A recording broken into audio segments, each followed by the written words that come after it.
Hello दोस्तों, आज मैं आप सबको बताने वाला हूं मेजर सोमनाथ शर्मा के बारे में दोस्तों। तो दोस्तों शुरू करते हैं। उनके जो यंगर ब्रदर थे वो थे लेफ्टिनेंट जनरल सुरेंद्र नाथ शर्मा। तो दोस्तों वो जो थे वो उनके लिए बहुत ही ज़्यादा प्राउड फील करते हैं दोस्तों, उनके ब्रदर के लिए। और वो पहले भी आर्मी में सर्व कर चुके हैं as a former engineer in chief of the Indian army. और उनके यंगर ब्रदर भी है दोस्तों। सो उनको उनके बहादुरी का किस्सा बताते वक्त बहुत ही ज़्यादा प्राउड फील होता है दोस्तों। उनके ब्रदर्स के ब्रेवरी के बारे में जब वो सुनाते हैं तो उनके गाथा को बहुत ही ज़्यादा प्राउड फील करते हैं दोस्तों। उनके वॉइस में वो प्राइड होता है दोस्तों अपने ब्रदर को लेकर। तो बात शुरू होती है बाड़गाम जम्मू कश्मीर के इलाके से। वो डेट था जो आप याद रख लेंगे। वो डेट था 3 नवंबर 1947, जब वो रेस्ट कर रहे थे अपना प्लास्टर्ड लेफ्ट आर्म के। वो थे मेजर सर सोमनाथ शर्मा, जो कि अपना हेड की मदद से देखते हैं सूरज की तरफ। ये थे वो ब्रेव सोल्जर जो कि सर्व कर रहे थे आर्मी में। वो जब अपने कंपनी के साथ मूव करते हैं तो उन्हें बाड़गाम का इलाका दिया गया था दोस्तों, क्योंकि उस समय जो माहौल था वो कुछ अच्छा नहीं था। उन्हें बैक श्रीनगर एयरफील्ड पे जाना था, जिसको प्रोटेक्ट करना था, क्योंकि ये था पाकिस्तान का टारगेट दोस्तों। तो पहले लाइट में, दिन का पहले लाइट में वो चल पड़ते हैं पेट्रोलिंग करने अल्फा और डेल्टा कंपनी के साथ। और वो थे उनके लीडर। वो थे 4 कुमाऊं के कंपनी को पकड़कर चल पड़ते हैं और एक पारा कुमाऊं रेजिमेंट को हेड कर रहे थे कैप्टन रोनाल्ड हुड दोस्तों। उनको एक इंटेलिजेंट रिपोर्ट मिला था दोस्तों, जो कि था कि 1000 स्ट्रॉन्ग पाकिस्तानी लश्कर पठान रेगुलर्स आर्मी रेगुलर्स के द्वारा हेड किया जा रहा था और वो बढ़ रहे थे श्रीनगर की ओर। उनका एक ही मकसद था दोस्तों कि श्रीनगर पे जाकर एयरफील्ड को स्ट्राइक करना। वो सोच रहे थे अगर श्रीनगर एयरफील्ड कब्जे में आ जाएगा तो आर्मी का कट ऑफ जो है, वो सप्लाईज जो आ रहा है वो बंद हो जाएगा और वो आसानी से जम्मू कश्मीर के इलाके को कब्जा कर लेंगे दोस्तों। तो वो थे पेट्रोलिंग पार्टी जो सर्च कर रहे थे वो रेडर्स को और उन्हें एंगेज करना बाड़गाम के वार के इलाके को दोस्तों।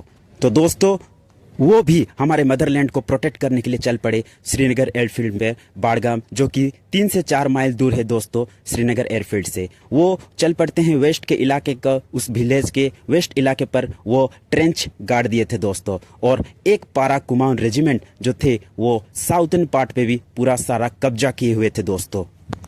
ईस्ट के इलाके पर भी कब्जा हुआ था दोस्तों। और विलेज जो था वो पूरा शांत था, पीसफुल था दोस्तों। कहीं भी आजू बाजू से कोई भी आवाज़ नहीं आ रहा था, ना स्ट्राइक का और ना एनिमी का। पूरी शांत का माहौल था दोस्तों। तो वो चौकन्ने होकर उस इलाके को पहरा दे रहे थे दोस्तों। तो बाड़गाम का जो इलाका था वो बहुत ही शांत होने के बाद एक पारा कुमाऊं रेजिमेंट को ऑर्डर मिला कि सर्कल ईस्ट एंड सर्च करे। जब उन्हें ये हुक्म मिला तो वो करने के लिए चल पड़ते हैं दोस्तों। और इसके बाद वो एयरफील्ड को स्ट्राइक करते वक्त एक पंजाब भी उसमें शामिल था दोस्तों, उसको बचाने के लिए। और ये आप देख सकते हैं किस तरीके से हमारे जावाद सिपाही अपने ब्रेवरी के साथ चल पड़ते हैं और श्रीनगर पे वो 1 PM पे पहुंच गए दोस्तों। और इसके बाद जो शर्मा थे उनको ऑर्डर मिला कि उनके कंपनी को 2 PM तक रिपोर्ट करना है। और अल्फा कंपनी जो कि ऑर्डर पाए थे सर्कल टू द वेस्ट, वो चल पड़ते हैं उधर दोस्तों और वो एयरफील्ड की तरफ बढ़ जाते हैं दोस्तों। ये आप देख सकते हैं पूरा चौकन्ने होकर सारे आर्मी जवान। सोमी का प्लान था कंपनी डेल्टा टीम को टिल लेट इवनिंग तक उस पे चौकन्ने रहने का, और इसके बाद वो विथड्रॉ कर लेते एयरफील्ड की तरफ। उनको सपोर्ट कर रहे थे एक ब्रिगेडियर साहब, और जो कि उनको ज़्यादा परिचित थे दोस्तों। जो पठान्स थे दोस्तों वो कश्मीरी लोकल्स के साथ घुल मिल गए थे दोस्तों, इसलिए उन्हें पहचानना बहुत ही मुश्किल हो रहा था दोस्तों। जो लश्कर है वो चल पड़ते हैं अपना मुकाम को हासिल करने के लिए, पर उन्हें नहीं पता था कि इंडियन आर्मी उनको वेट कर रहा है, उनको इंडियन आर्मी का सप्लाईज को बंद करना। उनका प्लान बाद में चौपट हो जाता है दोस्तों। तो वो वेट किए थे पठान्स का, पर वो दिखाई नहीं दे रहे थे। वो माहौल जो था पूरा शांत माहौल था दोस्तों। वो रेंजेस ऑफ गुलमर्ग की तरफ से बढ़ चलते हैं। उनका प्लान था बड़गाम पर अटैक करना, और वो वेट किए थे कि लगभग 1000 मैन हो जाने के वक्त वो अटैक कर लेंगे और उस इलाके को कब्जे में कर लेंगे एयरफील्ड को। और इसीलिए उनका कट ऑफ का एक्सेस जो था वो बंद हो जाएगा और वो जम्मू कश्मीर को आराम से कब्जा कर सकते हैं। उनका जो प्लान था वो एक ग्रेट प्लान था दोस्तों, पर हमारे इंडियन आर्मी भी किसी भी तरीके से कम नहीं है दोस्तों। अल्फा कंपनी जो है वो विलेजर्स के नाला में वो देखे तो विलेजर्स लोकल को देखते वक्त उनको थोड़ा थोड़ा शक होने लगा, पर वो लोकल के साथ घुल मिल गए थे, इसलिए वो उन्हें समझ नहीं पा रहे थे।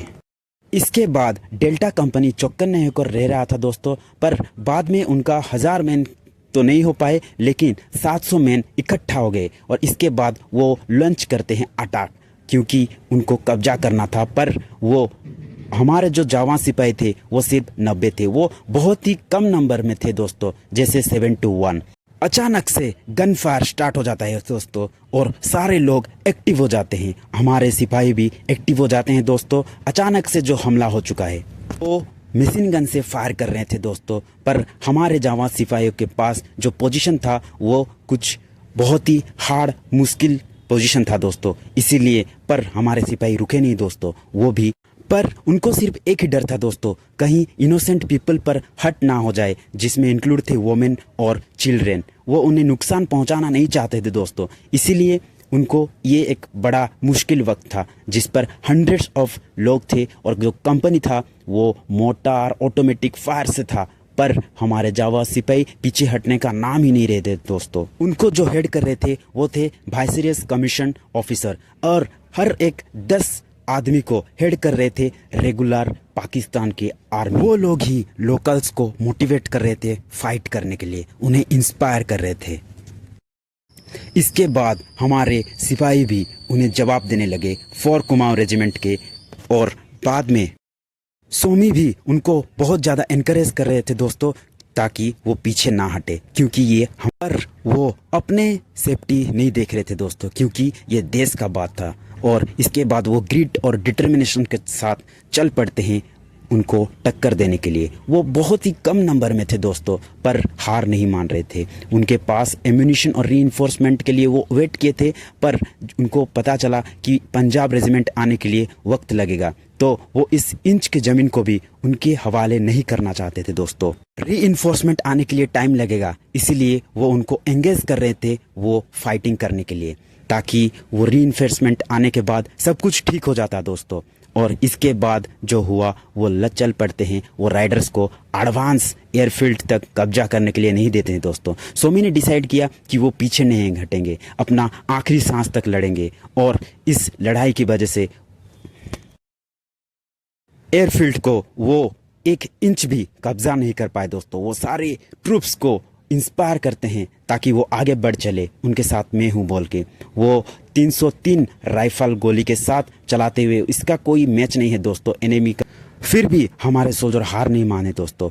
वो उन्हें बताते गए कि उन्हें सिर्फ फायर करना है और बोलते गए इधर मारो उधर मारो। और वो जो बैटल था वो लगभग 5 घंटा तक चला दोस्तों।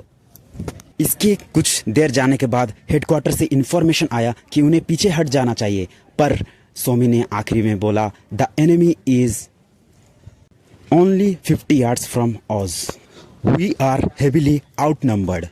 यही उनका आखिरी मैसेज था दोस्तों। We are under devastating fire, I shall not withdraw an inch but will fight to the last man and the last round. ये वर्ड, ये शब्द, उनका सेंटेंस, ये इतिहास पर लिखा हो गया दोस्तों हर दिन के लिए। यही उनका लास्ट मैसेज था हेडक्वार्टर की तरफ से। और नॉन कमीशन ऑफिसर सारे लोग मोटिवेट हो गए थे उनके वर्ड से और डिसाइड करते हैं फाइट करने के लिए। और अनदर आवर तक वो चलता रहा। लेंस नायक बलवंत सिंह जो कि डेल्टा कंपनी के थे, वो भी अपने जावाज सिपाहियों को बोलते हैं कि चल पड़ो आगे। इसके बाद वो बोलते हैं I will hold them back for the few minute, you need to disappear into the field. Delta company ने जो कदम बढ़ाया वो फिर से 6 आवर्स हो गया दोस्तों, जिससे इंडियन आर्मी का रीइंफोर्समेंट कुछ देर जाने के बाद पहुंच गया और कुछ ही देर में उन्होंने मिलकर रीइंफोर्समेंट के मदद से उसे कब्जा कर लिया और बाड़गाम को काउंटर अटैक करने लगे हमारे इंडियन आर्मी। और मेजर सोमनाथ शर्मा का गौरव गाथा को सब लोग गाते हैं दोस्तों और धीरे धीरे कैप्चर कर गए। ये जो बैटल ऑफ बाड़गाम है, 4 कुमाऊं रेजिमेंट ने लॉस्ट किया मेजर सोमनाथ शर्मा को। और इसके बाद उनके साथ थे सूबेदार प्रेम सिंह मेहता और 20 अदर रैंक को लॉस्ट किया। मेजर सोमनाथ शर्मा वो पहले सोल्जर बन गए जिनको परमवीर चक्र से सम्मानित किया गया। यही था हमारा फर्स्ट परमवीर चक्र जिसे मिला था इंडिपेंडेंट इंडिया के बाद।